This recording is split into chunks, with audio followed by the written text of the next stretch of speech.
Hi everyone, this is Noah with Light Exposing Darkness, and today I thought I'd share my testimony with you guys. I'm titling this video, From the Bar Life to the Pew Life. If you're new to my channel, please subscribe for more Christian content, and hit the notification bell so you don't miss a thing. I try to upload every Friday and live stream every Thursday. I grew up in a small town in central Illinois, and I'm the youngest of 3 kids. I was raised as a Methodist. I grew up in a lower to middle class family. When I was a child, my relationship with my dad was good. When I was 8 years old, I was diagnosed with cancer. I remember when I was going through my radiation treatments, I would have this hat where I would put pins in after my radiation treatment. And I remember my grandfather on my mom's side of the family would pick me up to take me back to school after my radiation treatments. On my way back to school, my grandpa and I would usually get lunch together. My relationship with God and my dad when I was going through my radiation treatments and after them was good until I reached my teen years. So when I was a little kid, I used to listen to Christian music / pop, and when I was getting into my teen years, I was starting to listening to rock, and more secular rock than Christian rock. Some of the bands I used to listen to are Five Finger Death Punch, Sick Puppies, Pop Evil, Rob Zombie, Marilyn Manson, and Shinedown, just to name a few. I remember in my teen years, I started watching TV shows that I could not watch when I was a kid, and playing video games I could not play when I was a kid. During my early teen years, my relationship with my dad and God started to fade. There were some times when I was the only one at youth group, and I'd get one-on-one time with the pastor if I did not leave or go to a different youth group that week. Then there was the day when I was 17, and my favorite aunt on my dad's side, who made some killer peanut brittle, passed away. I remember what I was doing that day. I was getting ready to watch an Iowa Hawkeyes football game when my mom and dad got a call saying that my aunt was in the ICU. It was halftime when my sister came and got me, and we rushed down to the hospital because my aunt's condition was getting worse. So we got down to the hospital. I went in to see my aunt the first time and couldn't stand to be in there to see her like this. And I decided to go in a second time once I was stronger. And when I was in there the second time, my aunt passed away. I remember it was me, one of my uncles, and their pastor in the room with me. And one of my uncles was singing part of the song, He Touched Me, that says, Jesus, Master, Savior. After my uncle finished saying Master, my aunt passed away. After my aunt passed away, I was questioning God. Why would you take someone that's such a nice person when the world is full of people that are wicked and evil? Why not let one of the wicked and evil people pass away? Some of my fondest memories with my aunt when I was growing up as a kid is we would go out with her pastor, my mom, dad, my aunt, and her husband, and eat at a restaurant. And some of my other fondest memories are when my dad and mom wanted to have a date in the city that my aunt lived in. They would drop me off at her house, and I'd play video games upstairs in a room that she had. So from the time when my aunt died, after I got over her loss, till I was 21, my relationship with God was starting to rebuild. At the time I turned 21, I was in a program where if you were a first-year student, you could not drink alcohol while you were on campus. They had one exception to that rule. They had a parents' weekend where your parents came and visited you, and during that weekend, they had a shrimp cocktail party, and you could drink because you were going to go away with your parents during that weekend. When the program was on break, I would ride the Amtrak up to a city where I was waiting to be transferred to the next city closest to my hometown. And While I was on the Amtrak, I had a couple beers because it was like a 2-hour ride to the city I was at where the program was to the city where I was waiting for my transfer. I remember while I was waiting for my transfer, I'd usually always go out for lunch to a mom and pop shop where I would have at least one beer. When I got home that day from traveling back from the program to my hometown, I would be at the bar from the moment I got home to the moment the bar closed. I would spend most of my time at the bar when I was home from that program. During this time, my relationship with my dad was starting to fade, and my relationship with God was starting to get weaker and weaker. I was still going to church every Sunday, so I had some spending money in that program, and I would save up my change from that spending money to come home and drink with. My mom and dad would give me money for something to eat while I was waiting for the train to come pick me up to take me back down to the program. And I would go to the same mom and pop shop and get the same food. And I'd have enough money left over to have a couple snacks on the train with a couple beers. April 24th, 2015, I got a call that changed my life forever. My mom called me and said my dad had a heart attack. A week later, on May 1st, my dad passed away. I wanted to do nothing that night but drink. But my brother would not let me drink that night. On May 6th, my dad was laid to rest. So the night of my dad's funeral, my sister's boyfriend at the time, who's now her husband, took me out drinking. And that is when my problem of drinking for fun became a problem for drinking to forget. So I was making more friends in the bar life than what I was when my dad was alive. Me and this one friend would always get together and have Corona beer with a lime in it. I moved out of that small town into a bigger town. In the small town that I lived in, there was 2 bars within walking distance. And the town I moved into, there's at least 15 bars within walking distance. There were times when I tried to outdo myself from drinking the previous night. And there were times when I took a break from drinking, like a day, and when I returned the next day from not drinking, I would try to outdo myself from the previous time I would drink. Tuesdays and Sundays, I would go to the bars and sing karaoke. And on the weekends, Fridays and Saturday nights, I would go out and party. And that's when I did my heaviest of drinkings was on the weekends and karaoke nights. So I was still going to the Methodist church at the time of me living the party lifestyle. And one Sunday I heard the pastor say something I don't agree with, which was bring up your positive vibes. And I left the church before the service started, or before the sermon started. And I quit going to church for a while.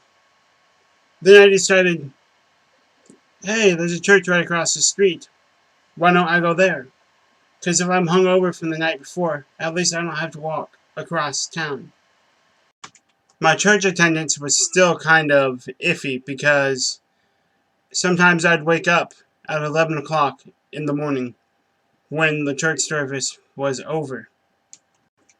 The bar I spent most of the time at, the bar owner gave me a job on the weekends, and whenever he needed something done, I would either get paid in beer or get paid in cash and spend the cash that I got from him on beer at the bar.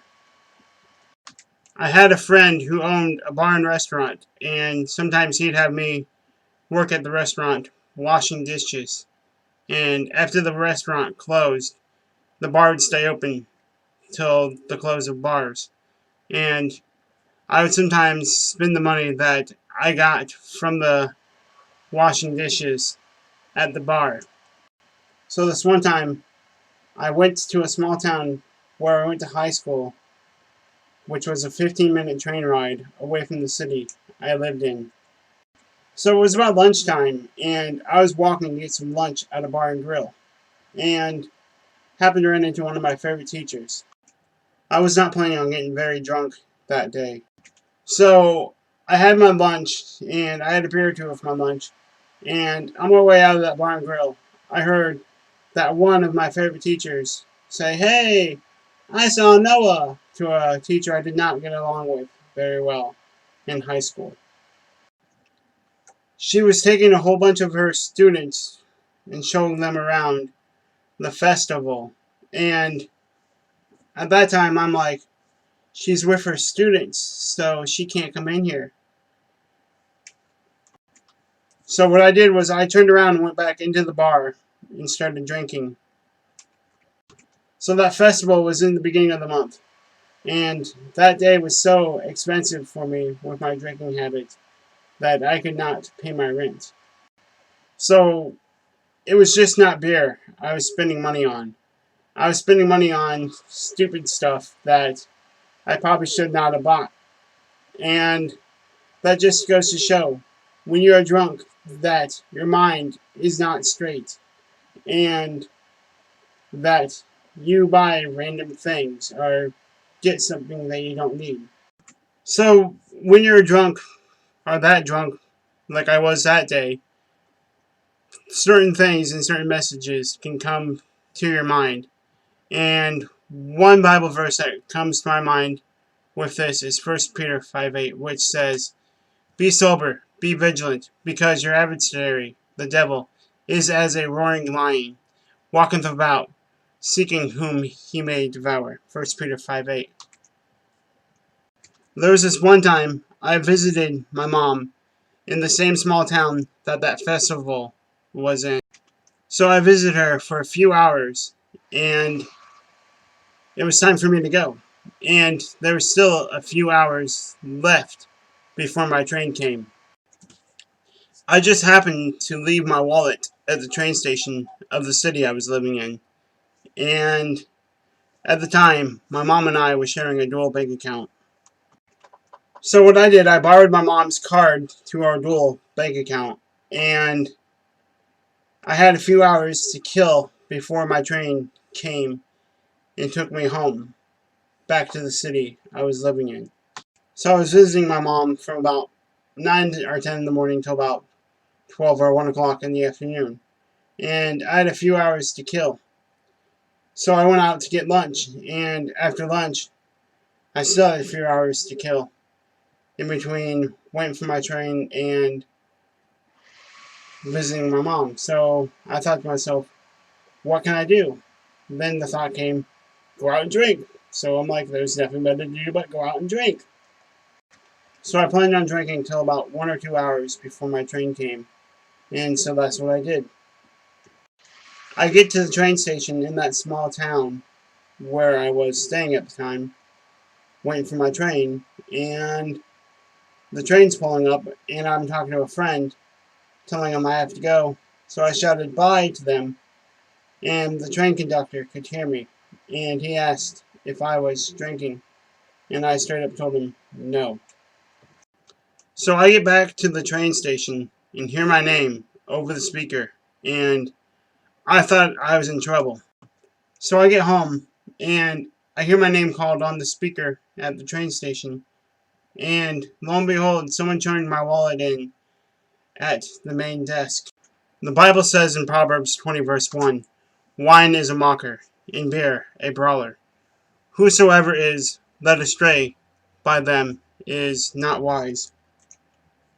So let's go back and look at 1 Peter 5:8, which says, "Be sober, be vigilant, because your adversary, the devil, is as a roaring lion, walketh about, seeking whom he may devour." There were many times when I could have gotten in trouble when I was drunk. For instance, there's this time on New Year's 2015, going into 16, where I was going out to the bars and drinking, and I was hungry, and I went to another bar that had food, and I ate food, and went back to the previous bar that I was drinking at after I got my food, and I went to use the restroom and threw up, and I told the bartender someone threw up in the bathroom. And later on, I got turned down at that bar, so I went to another bar. And at that bar, I didn't get turned down. Had a beer, went outside, got sick outside, walked across the street, and got sick across the street. And I looked up and seen a cop car. But thank God that I did not get in trouble any of those times. This time and the 2 times mentioned previously. So early 2016 was going good health-wise. I was living the party lifestyle, playing video games when I was drunk, going to rock concerts, getting drunk, and going out to the bars, enjoying my time, getting drunk with my friends I had at the time. On September 29th, 2016, my health changed for the worst. I was having stomach pain all day, and I thought I was just constipated. So I was looking forward to going out and drinking that night. But my body had different plans. I called my mom and told her I needed to tell her something. And she thought I got a girl pregnant. And I told her no. And I told her I was having really bad stomach pain. My mom came and picked me up at my apartment and took me to the ER. It was 9 o'clock at night when my mom came and picked me up, and we spent at least 6 hours in the hospital, in the ER. And the test results came back that I had acute pancreatitis. From that day on, I quit drinking. A few weeks later, I went to a friend's house and spent the weekend at their house.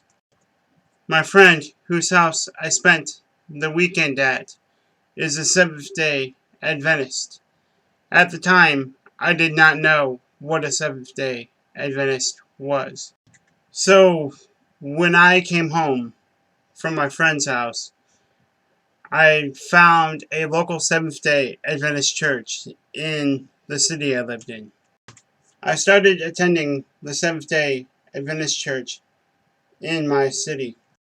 At that time, I was still playing violent video games and listening to rock music, but I would not play violent video games or listen to rock music on the Sabbath. I was thinking of joining the church, and everything was going fine and dandy. Then I had an incident with a couple of the members of that church.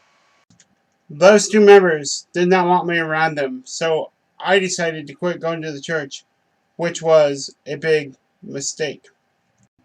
I was getting bored with a normal Xbox 360 playing Grand Theft Auto, so I decided to get me a modded Xbox 360 to play Grand Theft Auto on. So what is a modded Xbox 360, you ask? Modded Xbox 360 gives you the ability to do stuff people can't do on a regular 360. One of the reasons why I bought that modded Xbox 360, besides being able to do other stuff that other people can't on a normal 360, was to start a YouTube channel where I would troll little kids and troll other people in Grand Theft Auto. I was getting that YouTube channel started, and everything was going fine and dandy with my health until December 6th of 2017.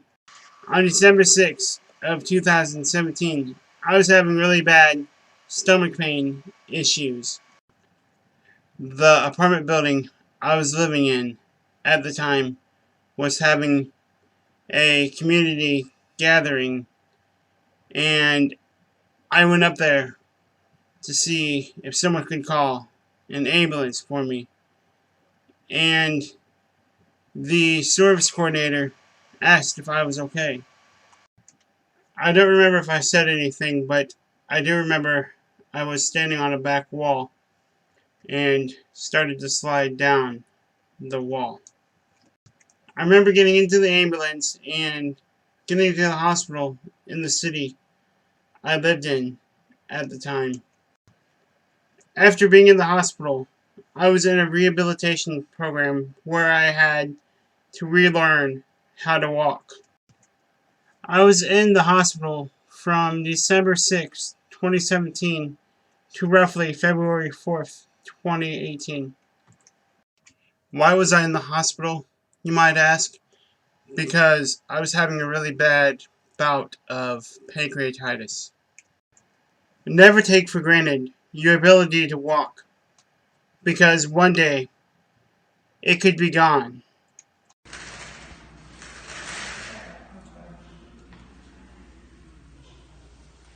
Okay, slow down. Feet apart. Nope, feet apart. Because it just leans forward when he does it, so I guess find something for him to do. Okay, turn and sit one more time. Now look where your walker is. You're running into your chair. Nope, nope, Noah, hold on. Turn the walker all the way around, remember? Now we're back in my seat. So God gives us blessings, and if we don't thank God for those blessings, God will take away our blessings. I know it seems kind of crazy, but try and keep your legs spread apart.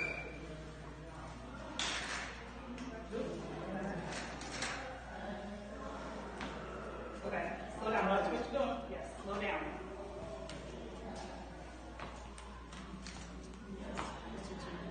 You want this not so far away. So remember now how we were talking and you didn't understand why I was putting you on the mic and put the weights on your legs and stuff? Do you remember when we were talking about that?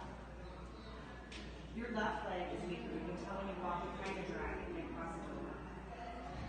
That's the point of doing all those exercises. Some of the blessings that God gives us are walking, talking, being able to eat without having a feeding tube. Fine. All right, go ahead. Oh, ambulance is here.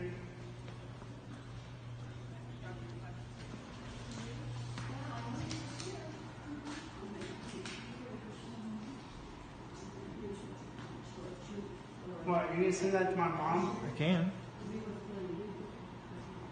I love it. The man is a walking miracle. The man, the myth, the legend, Noah Ellis. You know what? I just make me a t-shirt that does that. That's a good idea. So when I was in the rehabilitation place, my relationship with God was getting stronger and stronger and stronger. And I began watching more Adventist YouTube channels such as Bible Flockbox, Amazing Prophecies, and Little Light Studios. I heard about Little Light Studios before I got sick, but I did not watch them before I got sick because they preached against my lifestyle. So it was because of Little Light Studios, Bible Flockbox, and Amazing Prophecies that I decided to become a Seventh-day Adventist. And I wanted to do nothing but to go to church on Sabbath as soon as I got out of that rehabilitation place.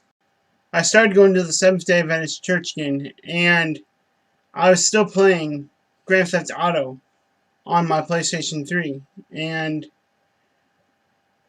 one Sabbath, I was sitting down watching YouTube, watching Little Light Studios, and it just so happened that a video that Little Light Studios put together on Grand Theft Auto happened to play.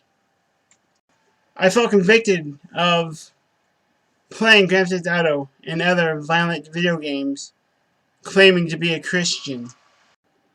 So after seeing that video, I got rid of all my rated M games and all my rated R movies and tossed them out. So where I was living at the time, the staff seen that I threw all those video games out. And they're like, Noah, why did you throw all these video games out when you could have took them to GameStop or a game store and got money for all those video games and movies? I could have done that, but the reason why I did not do that is I did not want that poison passed on to someone else.